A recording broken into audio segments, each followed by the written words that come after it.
candidate for the Director General of the World Trade Organization. This is part of a series of discussions that we are having with the 8 candidates to take over the role of Director General. We will be using this opportunity to talk to Minister Yoo about her vision for the future of the World Trade Organization. Let me begin, before I introduce the Minister, by just mentioning a few house rules. This discussion will be on the record, not under the Chatham House rule, it will be on the record. Those of you who wish to tweet the substance of our discussion can use the hashtag Chatham House Events handle. And also, can I encourage all of you to consider submitting your questions using the Q&A function at the bottom of your screen. I'm sure by now you are all familiar with the practicalities of Zoom webinars. So use the Q&A function, not the chat function, and not using the raise hand function. We will have about 45 minutes or so for our discussion. And we will begin with an interview between myself and Minister Yoo. Let me briefly mention some key aspects of Minister Yoo's biography. She is, as I'm sure you're all aware, the first female trade minister of the Republic of Korea. She has considerable experience in the trade field, having worked in this area for more than 25 years, and has played a critical role and has taken key responsibility for WTO affairs since as far back as 1995 in her work in the Korean Ministry of Trade, Industry and Energy. In that time and subsequently, she has played a key role as strategist for the Republic of Korea with responsibility for a number of critical free trade agreements, a key negotiator for RCEP, the Regional Comprehensive Economic Partnership, the negotiator in the Korea-China FTA discussions, and also critically the Korea-US Free Trade Agreement. She is, as I think her biography demonstrates, somebody who has been actively involved in promoting multilateralism with a wealth of negotiating experience in a range of different issues. Just to mention a couple, serving in the APEC Secretariat between 2010 and 2014, her work in the Korean Embassy in China between 2007 and 2010. Not perhaps insignificantly, for those of you who are joining us from the UK, as Trade Minister, she concluded the UK-Korea Free Trade Agreement in 2019. In terms of her educational background, she has an MA in Public Policy from Seoul National University and a Doctor of Law from Vanderbilt University in the United States.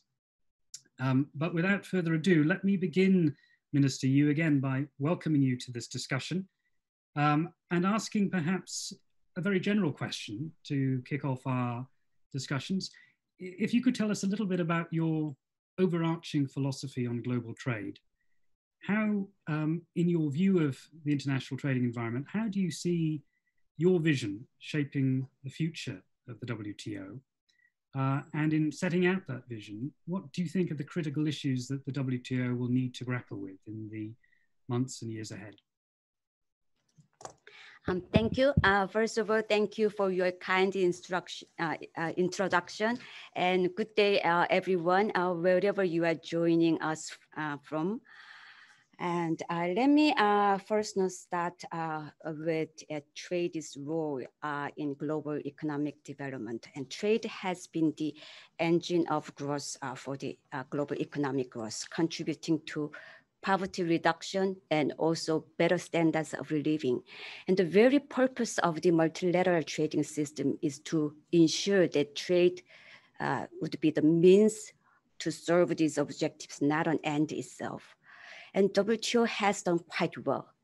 Since 1995, when it was born, the global trade increased from $5.2 trillion to $19.2 trillion in 2018, and global poverty rate reduced from 30% to 10%. And also there are 23 aspiring members at the WTO, which shows members' firm belief in the pivotal role of the multilateral trading system. But the very multilateral trading system needs to change, adapt, and evolve in step with changing realities, changing times. And the global economy is now undergoing profound challenges. First of all, the sluggish economic growth, together with combined with weak demand and rising protectionism and trade tensions have been causing much strains on global trade. And now we have COVID-19, which has added fuel to this situation. And global trade actually contracted for the first time last year since 2009. And the prospect for this year is expected to be worse. What's more compounding is that gains from the trade are not fairly or equally distributed. So now trade has been the subject of so much frustration across the world. And also trade comes to affect more and more aspects of our lives and society.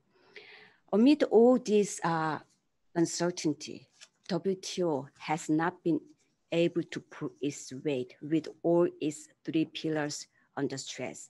So the role of the WTO is all the more important in this very rapidly challenging times. And we need to come out of this crisis stronger than before. And to do that, I believe we need to rebuild trust in the WTO to make WTO more relevant, resilient, and responsive. So let me further expand into these three R's. These three R's are my vision for the WTO. The first, relevant.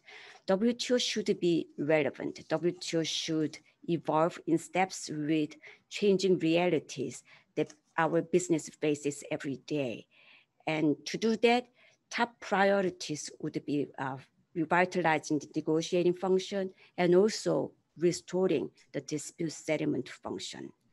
And second, WTO should enhance inclusiveness and sustainability to be resilient as a champion of open trade.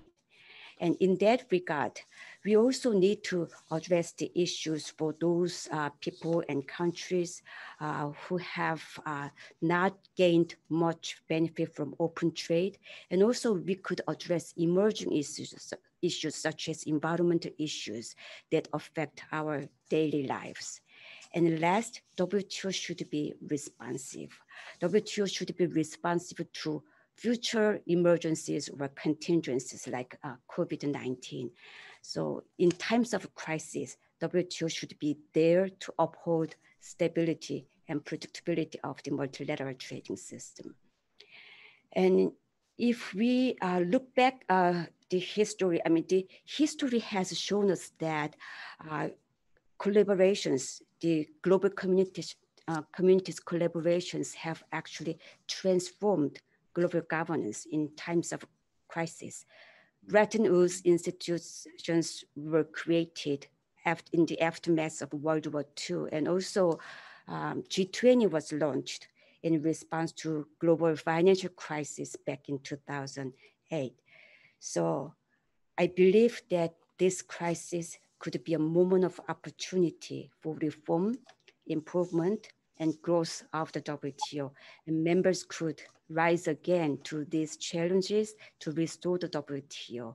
And I hope that I could make a contribution to making the WTO more relevant, resilient, and also responsible for the next 25 years and beyond. Thank you. Minister, thank you. That idea of relevance, resilience, and responsibility, I think, is very neatly captures the essence of what you're proposing. I was struck by your reference to the Bretton Woods system and the historical context.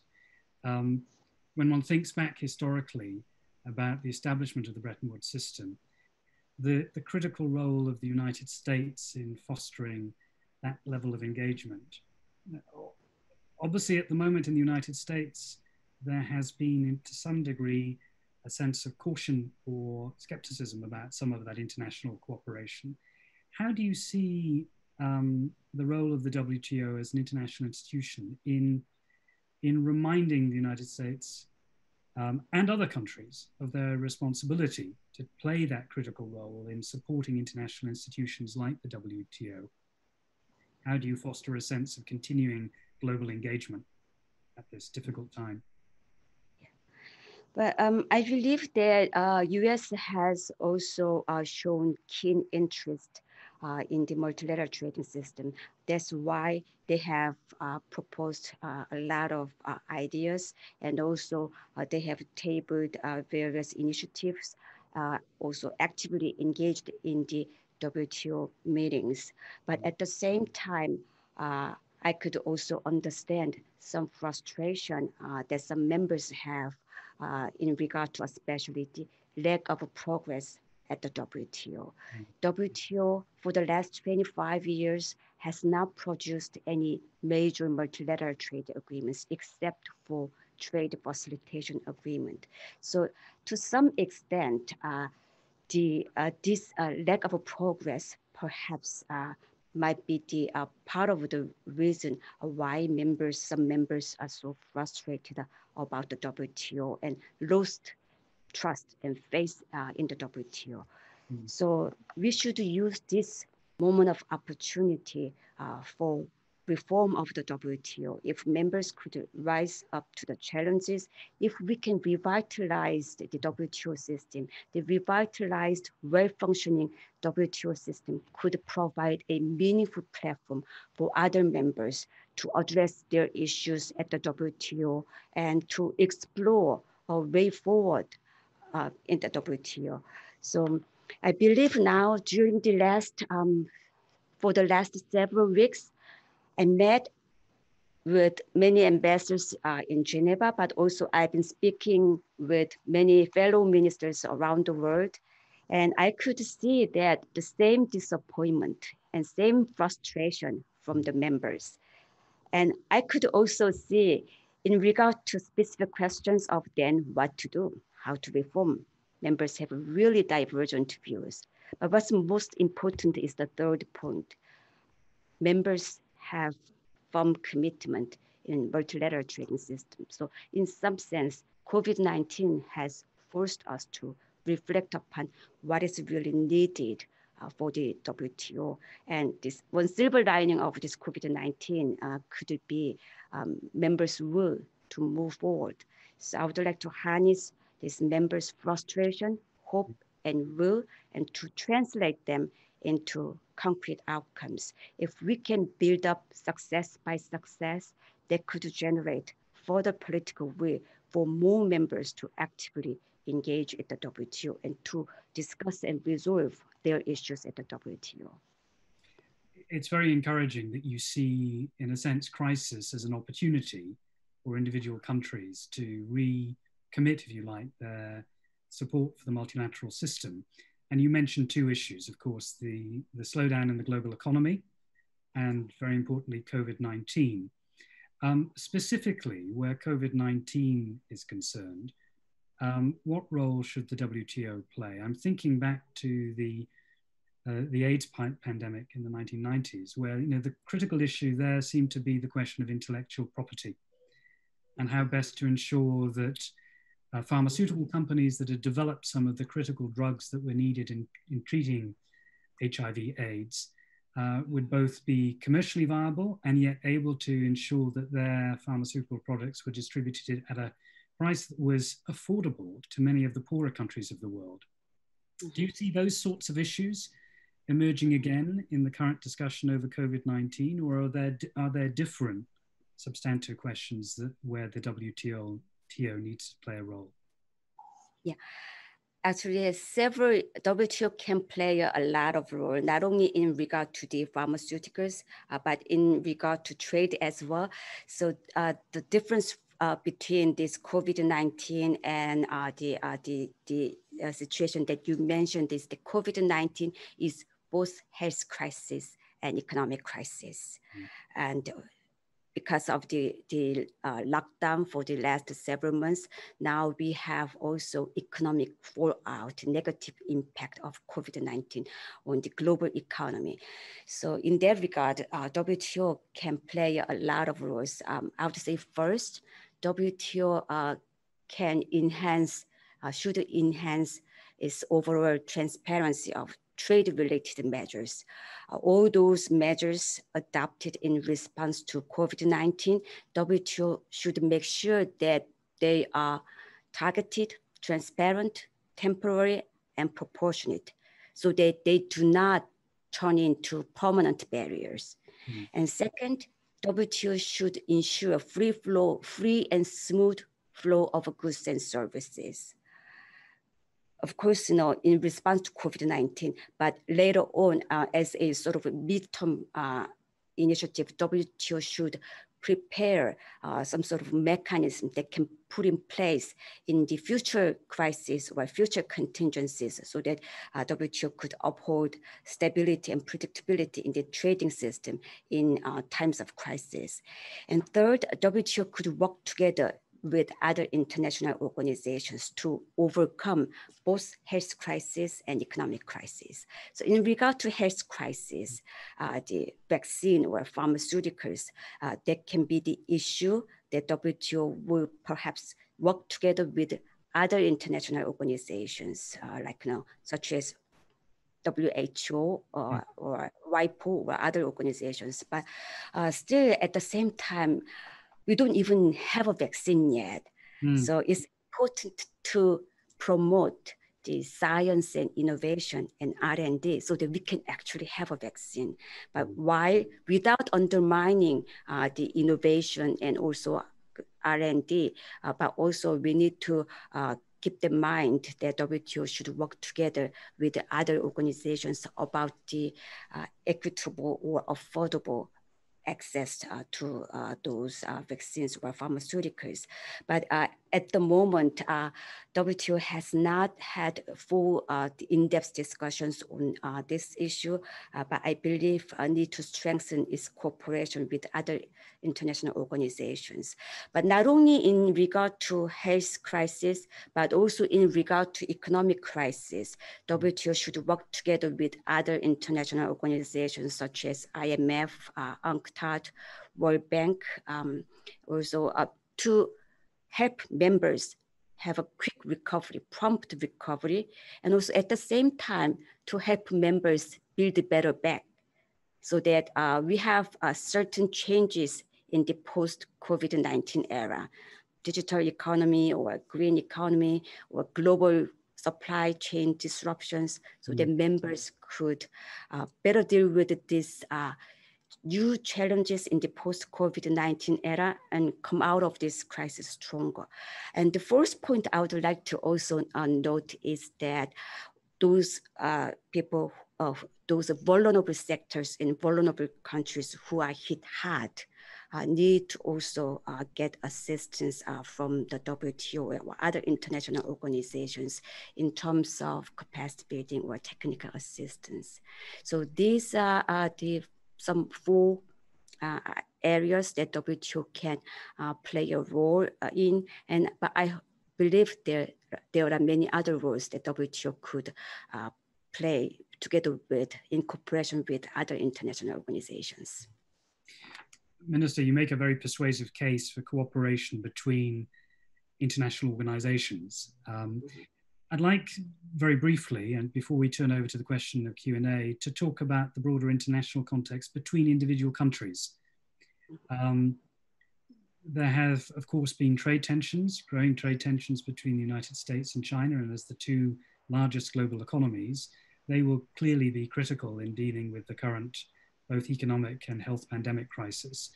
But specifically when it comes to bilateral trade relations on issues of industrial subsidies, special and differential treatment in the WTO, what role do you think as Director General you would like to take in trying to ameliorate some of those tensions between China and the United States?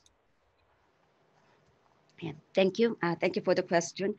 Yes, as I said before in the beginning, well-functioning, revitalized the multilateral trading system could provide a meaningful format, meaningful forum for both the US and China to have in-depth discussions and to explore a way forward. In regard to trade-related tensions, of course, we cannot resolve all the bilateral trade tensions, but at least in regard to trade-related tensions. For example, if you look at the industrial subsidy issues, well, Certain domestic policies, such as subsidies, can have cross-border spillover effects on trade. And if they have certain negative impacts on trade, inconsistent with the WTO principles, such as fair trade and fair competition, we should look at the rulebook.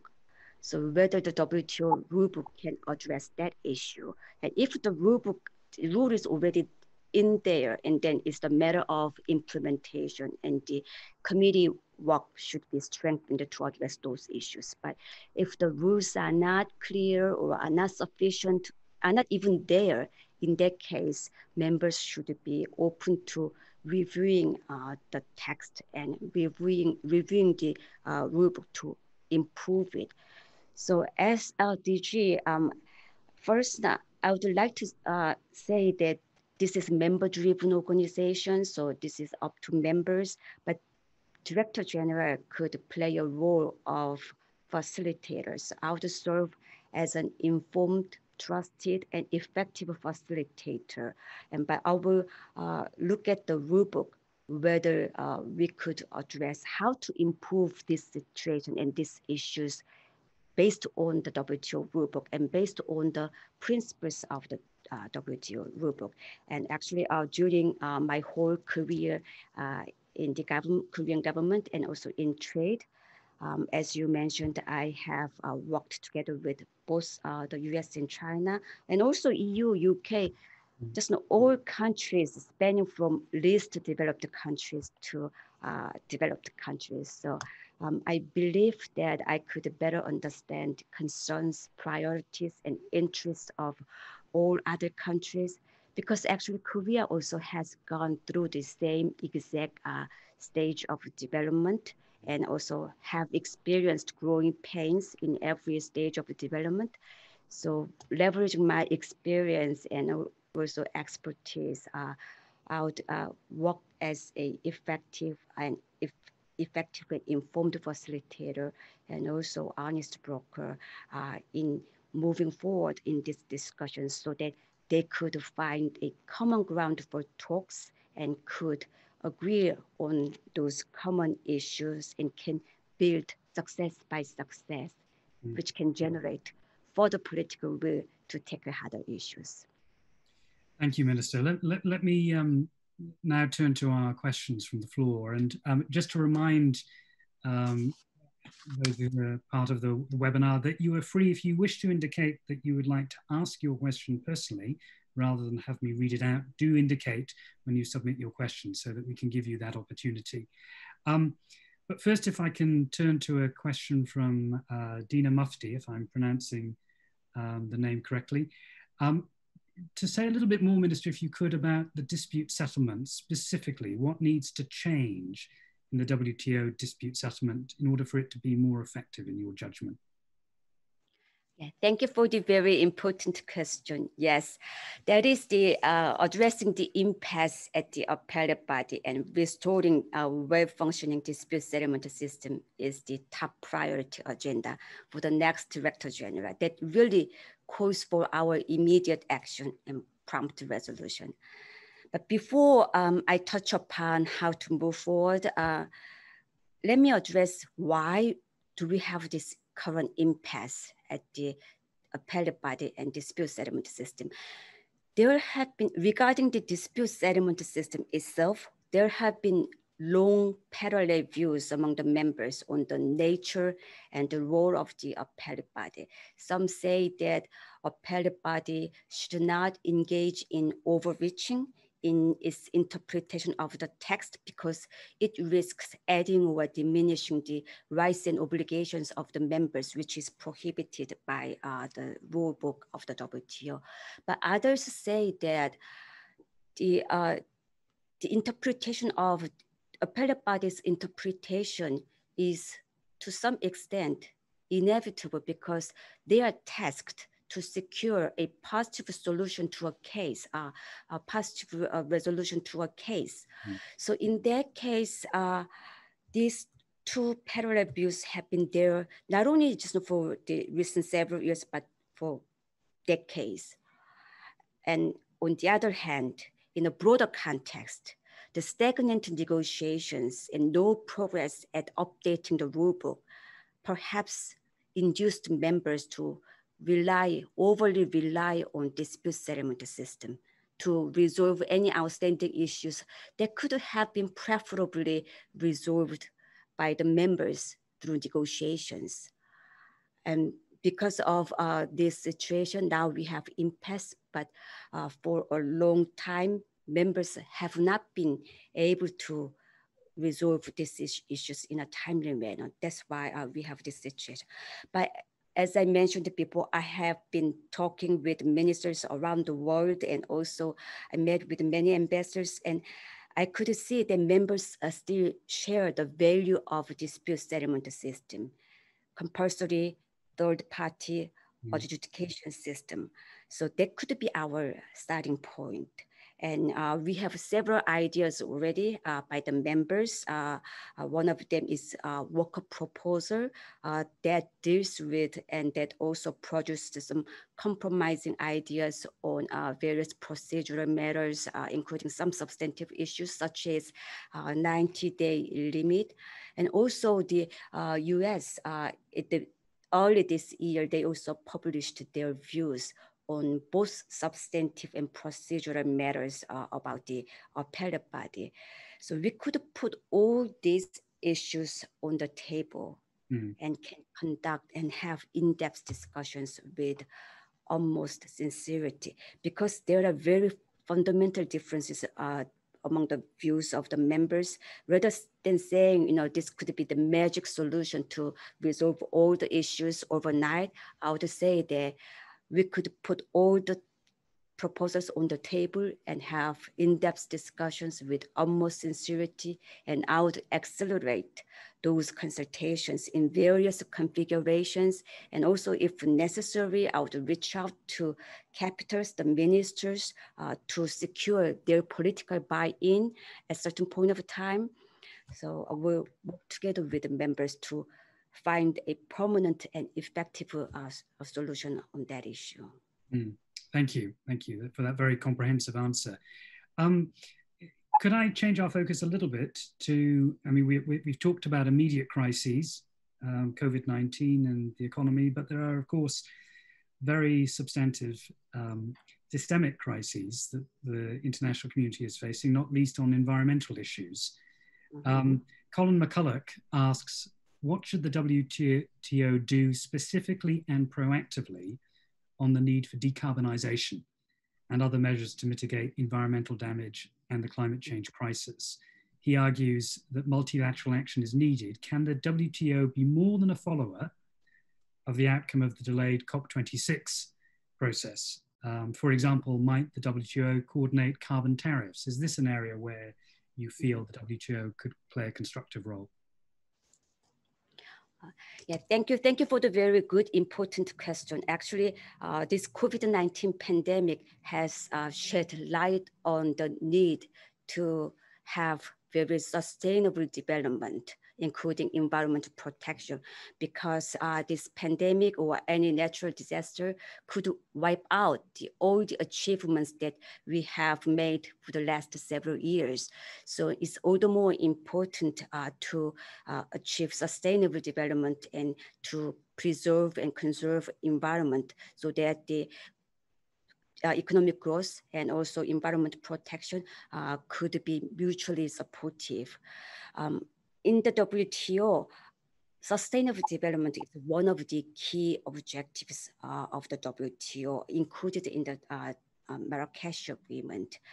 But the issue is how to actually realize and implement and operationalize it in the various rules in various areas. And I understand that at the WTO, first, what we can do, before I move on to the anti-carbon measures, first, let me briefly explain what the WTO is currently doing in that regard for sustainable development. And the first one, WTO is currently having negotiations on fishery subsidies issues to prohibit harmful subsidies, fishery subsidies, and that could also, conclusion of that negotiation could contribute to sustainable development. And also there is a committee named Committee on Trade and Environment at the WTO. They are discussing various issues, circular economy, also plastic pollution, and also the fossil fuel subsidy reform. And members could galvanize these discussions and can revitalize these discussions to have more action-oriented outcomes. And we used to have also environmental goods negotiations. We could also explore whether we could resume that negotiation. Now, let me move on to anti-carbon measures. The climate change, I understand the objectives of those measures to combat climate change and also to reduce, to counter greenhouse gas emission. So there has been an interface between environment and trade rules and multilateral environment agreements. But the issue is how for them to be mutually supportive, so that if those measures are used as a disguised protectionist measures or causing destructive effects on trade, some countries might have concerns. So we understand the objectives of combating climate change, but on the other hand, there are some countries who have expressed their concerns on the possible any destructive effect on trade. So it would be helpful if those measures could be devised in a way that is non-discriminatory, that can be applied to both domestically and both to domestic producers and also foreign producers without any discrimination. That could be also a good starting point to devise those measures.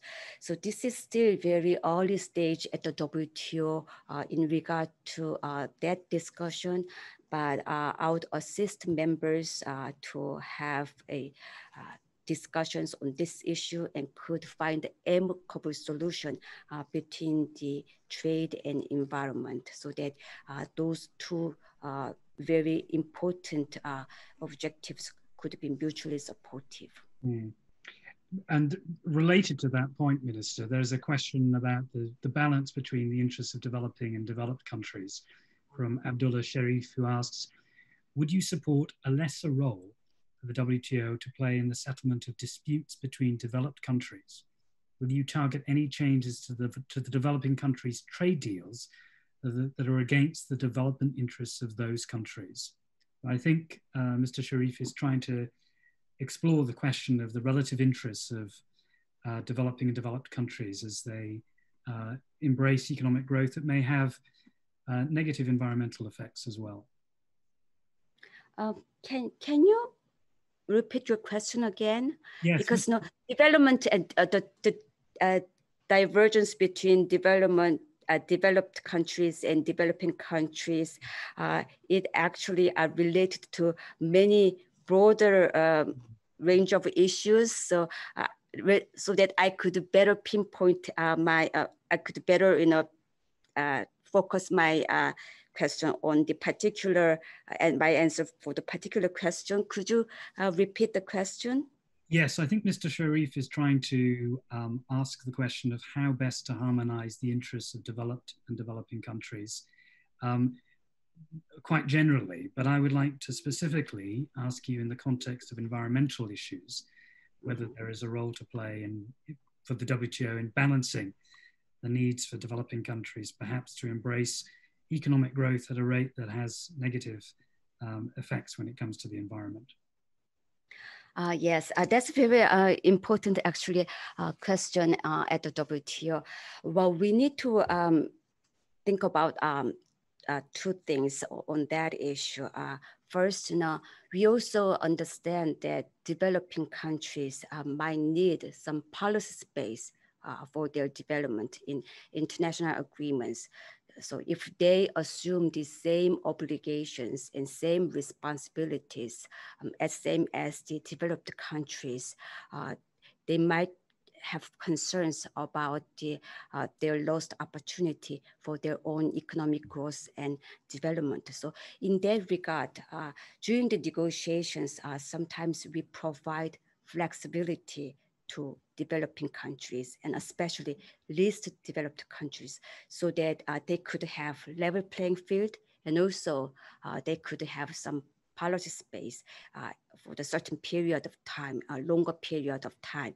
So in the trade negotiations and also environment-related trade negotiations, we could negotiate those flexibilities for developing and least developed countries. But of course, there shouldn't be a really a total opt-out from the commitment. It's rather than focused on their actual needs and actual needs for the longer periods of implementation or technical assistance or capacity building programs for them to actually fully implement the commitments that are made by all the countries and all the members. So the flexibilities provided by the agreement or by the negotiation itself is one way. And the other way is that even if you have provided all the flexibilities needed and protect your sensitivities in some way, but still at the end of the day, developing countries might still have some difficulties. So in that regard, international organizations, of course, the WTO should provide relevance, technical assistance and capacity building so that they could implement these negotiations, this outcome of the negotiations in a better way, more smoother way. So WTO should play a larger role, greater role in providing technical assistance and capacity building program. Okay, thank you, Minister. I'd like to take a question from the floor, if I may now, from Savita Saigal, who is a lawyer and a political economist from Kuala Lumpur,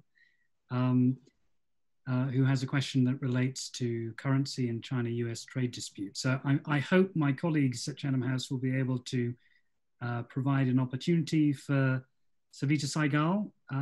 Are you there? Yes, I see. Hello, can you hear me? Yes, we can hear you. Go ahead. Okay, thank you. To ask your question. Thank you. 안녕하세요, Minister Yoo Myung-Hee. You speak Korean.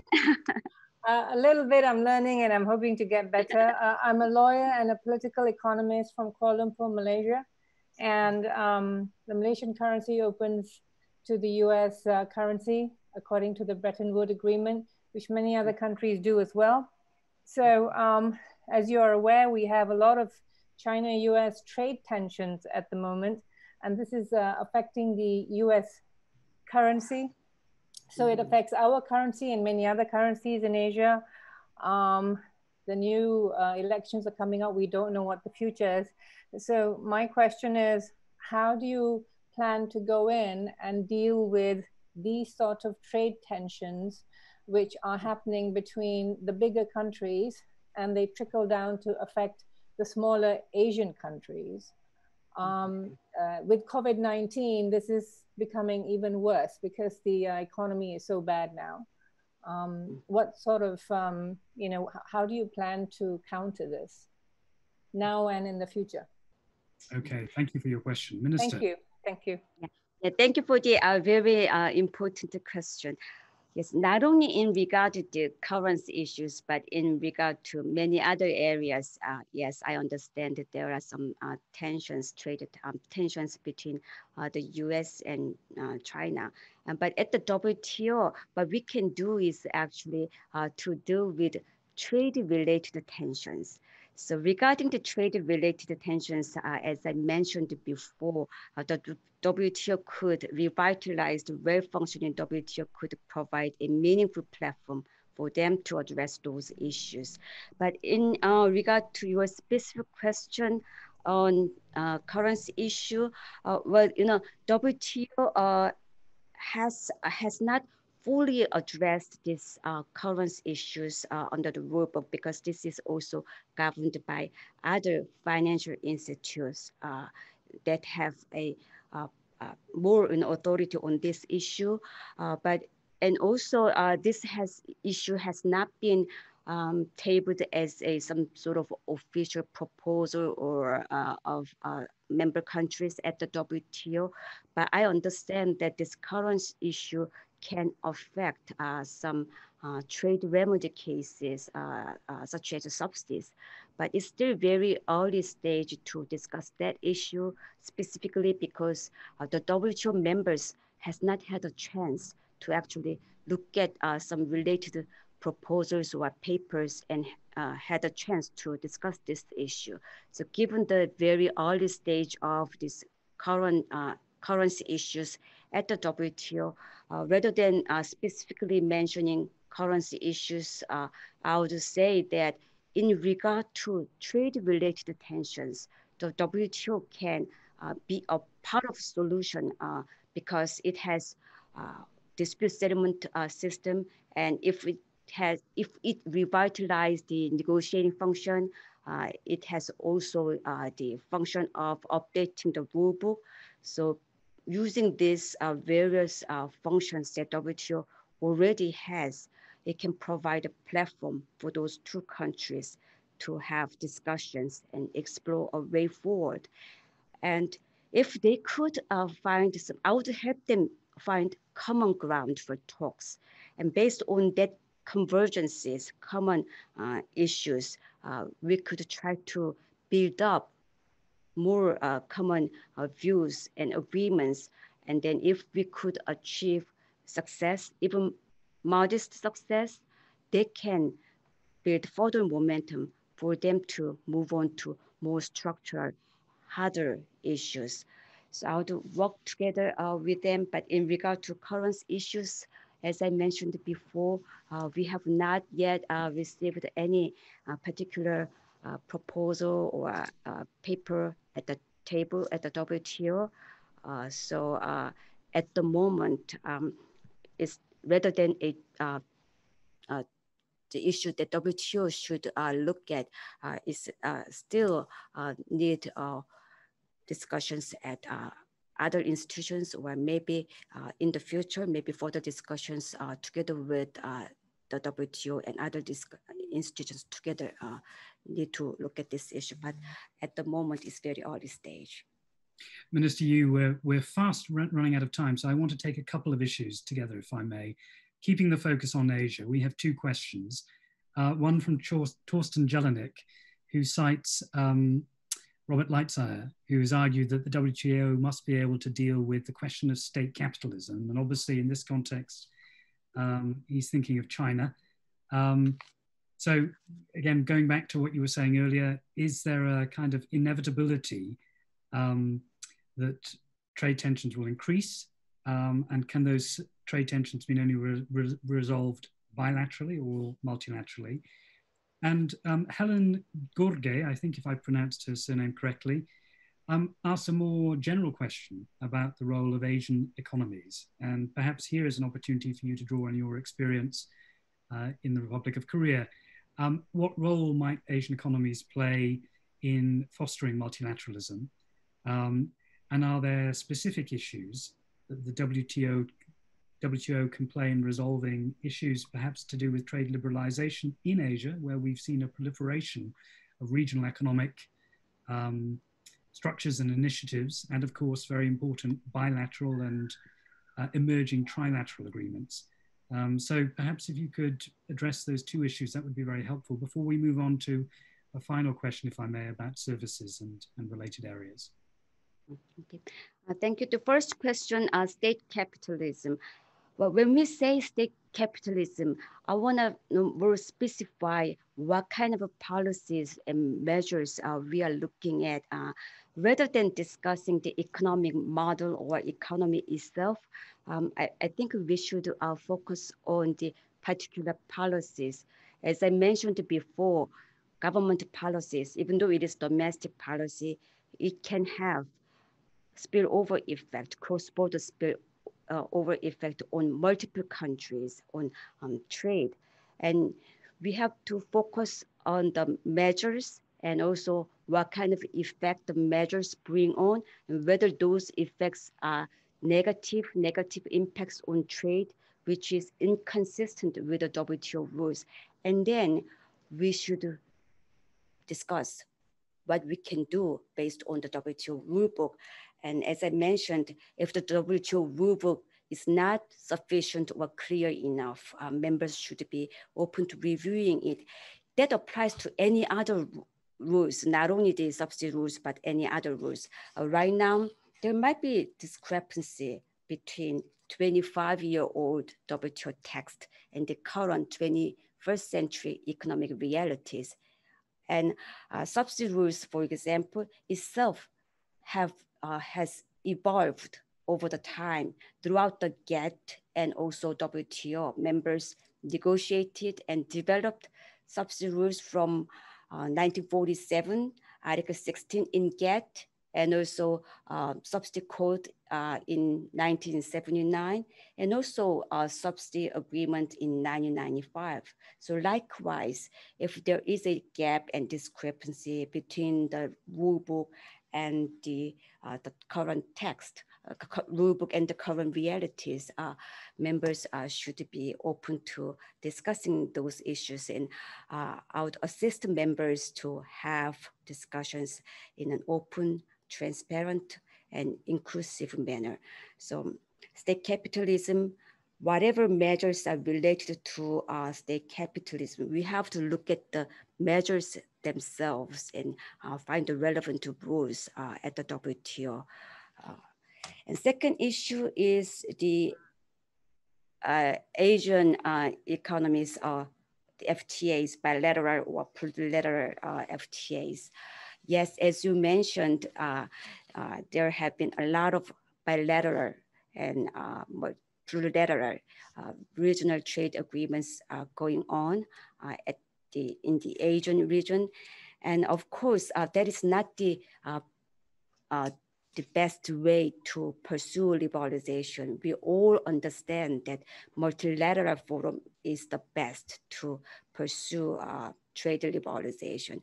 But given the reality that we have not produced any major trade agreements for the last 25 years, this might be some response and reaction to the lack of progress at the WTO.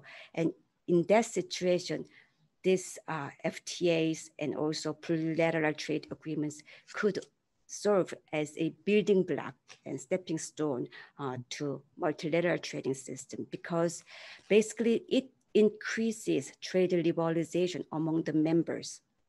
And in some FTAs, they introduce new rules that are not reflected in the WTO. So they could fill in the normative gaps in the WTO. Like the e-commerce rules are now introduced in a lot of recent FTAs. So what's most important is to make sure that these FTAs should be consistent with the WTO rule. They should not raise barriers to others, and they should lower down barriers and liberalize trade among themselves. And we have a committee at the WTO, Committee on Regional Trade Agreements, and I would strengthen the committee activities so that they could enhance the transparency of the FTAs, and also they could provide the relevant information on the FTAs to members. Thank you. Minister, you've been extraordinarily generous with your time, but I'm afraid we are out of time. First of all, I want to apologize to our audience who have not had their questions answered, but because of constraints of time. But Minister, you have been, as I say, very generous, and thank you for your very comprehensive and detailed responses to these important questions. It's been our pleasure to host you. And obviously we wish you well with your candidacy, and we are grateful for having had this opportunity to have such an informed and illuminating discussion. But I now unfortunately have to bring our proceedings to an end. But thank you, Minister, and thank you, the audience, for joining us today. This brings the end to our webinar. Thank you very much. Thank you very much for all the questions and also for giving me the opportunity to share my views. It was a great pleasure. Thank you, Minister. Goodbye. Thank you.